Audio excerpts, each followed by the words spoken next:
بسم اللہ الرحمن الرحیم۔ السلام علیکم۔ عقل مند کسان اور نواب۔ کراچی شہر سے 7 میل دور مسعود پور نامی ایک گاؤں ہے، جہاں ایک کسان اپنے کھیتوں میں بیج بو رہا تھا۔ صبح کا وقت تھا، علاقے کا نواب سیر کرتا ہوا وہاں سے گزرا۔ کسان کو محنت سے کام کرتے ہوئے دیکھ کر نواب نے سوچا کہ کسان سے اس کی خیریت دریافت کرنی چاہیے۔ وہ گھوڑے سے اترا اور کھیت کے کنارے پہنچ کر کسان سے پوچھا، کیوں بھائی، کھیتی باڑی میں تم اس قدر محنت کرتے ہو، اتنا کچھ کما لیتے ہو، کچھ فائدہ بھی ہوتا ہے یا نہیں؟ کسان نے سر اٹھایا اور نواب سے کہا، فائدہ کیا جناب، فصل کٹنے کے بعد اس کے 4 حصے کر لیتا ہوں۔ نواب نے پھر پوچھا، اچھا تو ان 4 حصوں کو خرچ کیسے کرتے ہو؟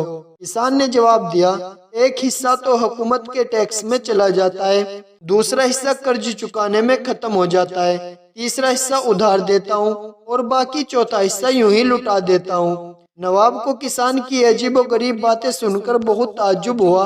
حیرت سے پوچھا، تمہاری باتیں میری سمجھ میں نہیں آئی، صاف صاف بتاؤ، تم قرض چکاتے بھی ہو اور دیتے بھی ہو، ایسا کون سا قرض ہے جو ہر فصل پر ادا کرتے ہو اور پھر بھی ختم نہیں ہوتا؟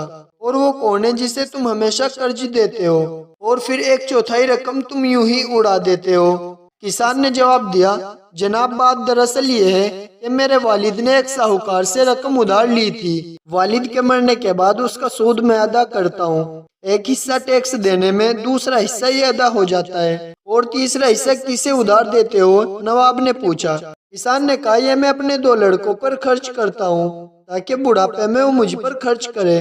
نواب نے پوچھا، اور یہ ایک حصہ فضول کیوں اڑا دیتے ہو؟ کسان نے کہا، میری ایک لڑکی بھی ہے، آپ کو پتا ہے کہ آج کل دہیج کے بنا شادی نہیں ہوتی اور دہیج ایک فضول رسم ہے، چوتھا حصہ اس کے دہیج کے لیے رکھتا ہوں۔ میری نظر میں رقم لٹانا ہی ہوا۔ نواب اس کی اس گفتگو سے بہت متاثر ہوا اور ایک بڑی رقم اسے انعام کے طور پر دے کر رخصت ہو گیا۔